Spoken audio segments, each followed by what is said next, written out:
নমস্কাৰ ষ্টুডিঅ'ৰ মাজত মই মিনহাজ লৈ আহিছোঁ এটা গুৰুত্বপূৰ্ণ খবৰ শৃংখল চলিহা আৰু চিট্টু বৰুৱা একোটা দালাল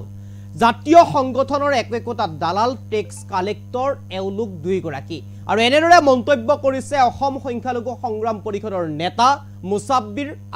মুছাব্বিৰ আলীয়ে উল্লেখ কৰি কৈছে ঢিং কাণ্ডৰ লগত ওতঃপ্ৰোতভাৱে জড়িত হৈ তাৰাফাল সৃষ্টি কৰা এইগৰাকী শৃংখল চলিহা আৰু চিট্টু বৰুৱাই এতিয়া কিয় নিমাত শিমলুগুৰিৰ সেই ঘটনাক লৈ শিমলুগুৰিত এগৰাকী দুই সন্তানৰ পিতৃয়ে এগৰাকী মুছলমান যুৱতীৰ ভিডিঅ' ভাইৰেল কৰিছিল সামাজিক মাধ্যমত ভিডিঅ' মোবাইলত ৰাখি হেয়া ভাইৰেল কৰিছিল আৰু সেই ঘটনাই এতিয়া চাঞ্চল্যৰ বিৰাজ কৰিছিল শিমলুগুৰিত তাৰ পিছতে কিয় নিমাত হৈ আছে শৃংখল চলিহা কিংবা চিট্টু বৰুৱা আৰু এই দুইগৰাকী নেতা ইতিমধ্যে উপস্থিত ধৰিছে এতিয়া অসম সংখ্যালঘু সংগ্ৰাম পৰিষদে যি নেতাই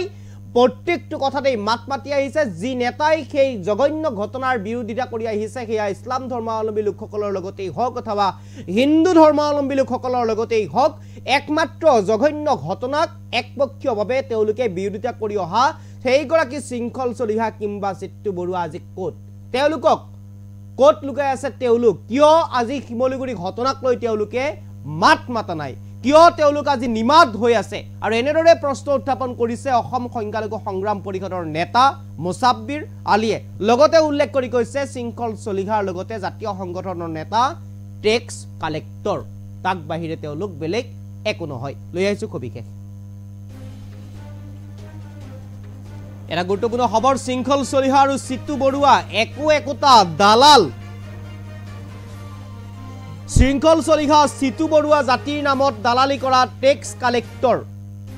ঢিং কাণ্ডক লৈ তালফাল লগোৱা শৃংখল চলিহা আৰু চিট্টু বৰুৱা আজি ক'ত শিমলুগুৰি হিন্দু যুৱকে সংগঠিত কৰা জঘন্য কাণ্ডক লৈ কিয় নিমাত দুই নেতা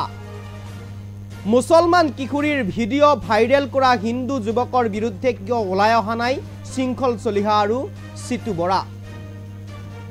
শৃংখল চলিহা আৰু চিট্টু বৰাই জাতিৰ নামত কেৱল চান্দা তুলিব জানে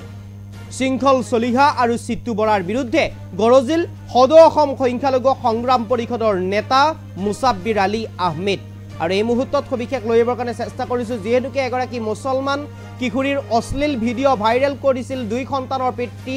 পৰীক্ষিত ৰায়ডঙীয়া নামৰ লোকজনে আৰু তাৰ পিছতে শিমলুগুৰিত এই জঘন্য ঘটনা পোহৰলৈ আহিছিল মুছলমান কিশোৰীৰ সৈতে প্ৰথমে যৌন কাৰ্যত লিপ্ত হৈছিল পাখণ্ড পৰীক্ষিত ৰায়ডঙীয়া আছিল দুগৰাকী সন্তানৰ পিতৃ মোবাইলত আবদ্ধ কৰি ৰাখিছিল মুছলমান কিশোৰীৰ লগত যৌন অৱস্থাত থকা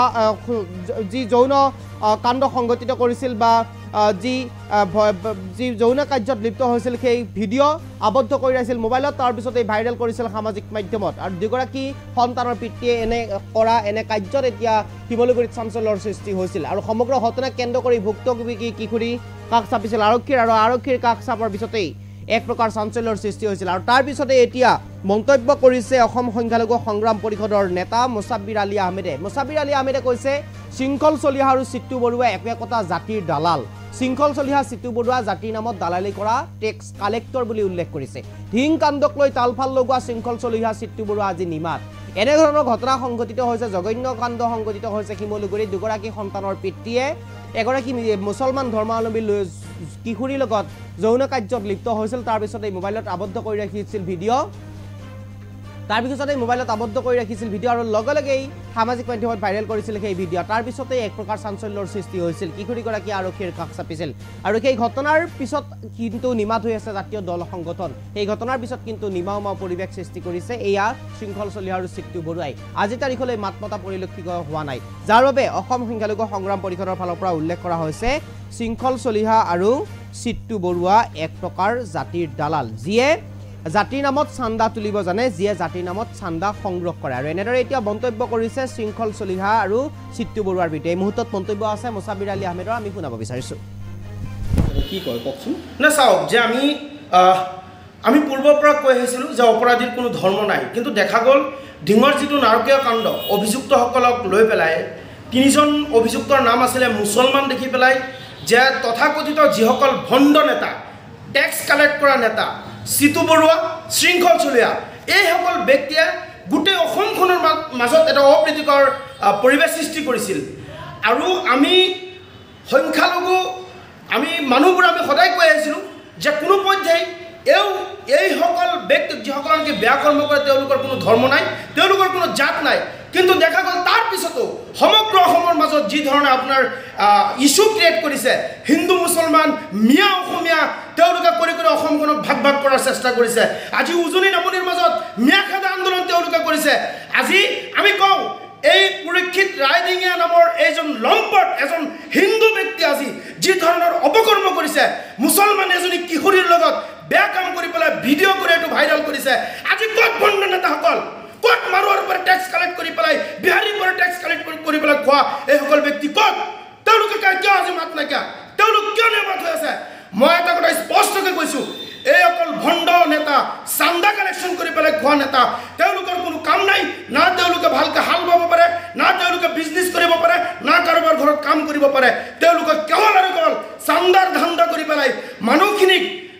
বিপদে পৰিচালিত কৰিছে। কিন্তু আমি সদায় কৈছিলোঁ অপৰাধীৰ কোনো ধৰ্ম নাই। আজি কিয় মুছলমান ছোৱালীক বেয়া কাম কৰাৰ পিছত তেওঁলোক নিমাত কিয়? তাৰমানে মই কওঁ হিন্দুসকল বেয়া কৰ্মৰ ৰক্ষণাবেক্ষণকাৰী হ'ল চিতুবৰীয় বৰুৱা আৰু শৃংখল চলিয়া। এইসকল ব্যক্তিৰ মোৰ প্ৰত্যেকটো কথাৰ উত্তৰ দিয়ক। যদি সৎ সাহ আছে শৃংখল চলিয়া আৰু চিতু বৰুৱাৰ যদি সৎ সাহ আছে আপোনালোকে মোৰ কথাৰ উত্তৰ দিবই লাগিব। আমি আপোনালোকে গম পায় ঢিঙৰ নৰকীয়া কাণ্ডৰ তাফাজ্জুল ইছলাম ৰহস্যজনকভাৱে পুলিচৰ হাতৰ পৰা পানীত জঁপিয়াই মৃত্যু হৈছিল আৰু দুজন ব্যক্তিক আমি নিজে আনি পেলাই SP অফিচৰ হাতত আমি গতাই দিছিলোঁ। কিন্তু তাৰপিছত আজি ইমান বেয়া বেয়া কাণ্ড হ'ল, হিন্দু মানুহে কৰিল, পূজাৰীয়ে কৰিলে, শিক্ষকে কৰিলে, কিন্তু তেওঁলোকৰ বিৰুদ্ধে এষাৰ মাত মাতিবলৈ সৎ সাহস কৰিব পৰা নাই শৃংখল চলিয়া আৰু চিতু বৰুৱা। মই গতিকে আজি কওঁ, আজি দুজন সন্তানৰ পিতৃ চৰিত্ৰহীন লম্পট লুচ্চা অভদ্ৰ মুছলমান জীয়ৰীক আজি বেয়া কৰ্ম কৰিছে। এজন হিন্দু লোকক প্ৰতি উত্তৰ দিবলৈ আমি দেখা পোৱা নাই, তেওঁলোকৰ বিৰুদ্ধে ক'বলৈ আমি দেখা পোৱা নাই। তাৰ মানে কি?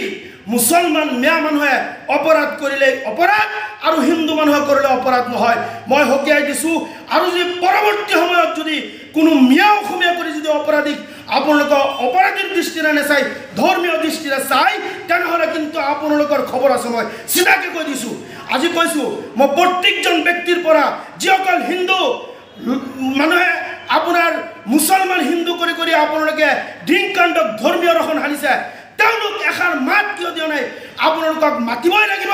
অন্যথা কিন্তু আমি কম আপোনালোকে হিন্দু বেয়া কৰ্মৰ ৰক্ষণাবেক্ষণকাৰী। কি কয় কওকচোন। না চাওক, যে আমি পূৰ্বৰ পৰা কৈ আহিছিলোঁ যে অপৰাধীৰ কোনো ধৰ্ম নাই, কিন্তু দেখা গ'ল ঢিঙৰ যিটো নাৰকীয় কাণ্ড অভিযুক্তসকলক লৈ পেলাই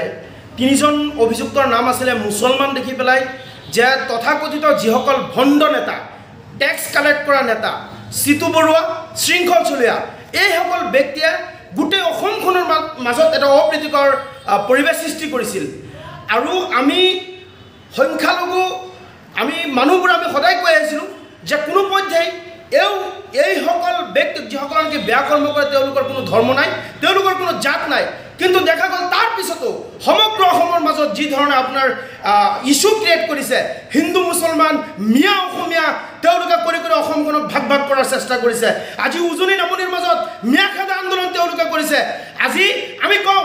এই পৰীক্ষিত ৰায়ডিঙীয়া নামৰ এইজন লম্পট এজন হিন্দু ব্যক্তি আজি যি ধৰণৰ অপকৰ্ম কৰিছে, মুছলমান এজনী কিশোৰীৰ লগত বেয়া কাম কৰি পেলাই ভিডিঅ' কৰি এইটো ভাইৰেল কৰিছে। আজি ক'ত ভণ্ড নেতাসকল, ক'ত মাৰোৱাৰ পৰা টেক্স কালেক্ট কৰি পেলাই বিহাৰীৰ পৰা টেক্স কালেক্ট কৰি পেলাই খোৱা এইসকল ব্যক্তি ক'ত?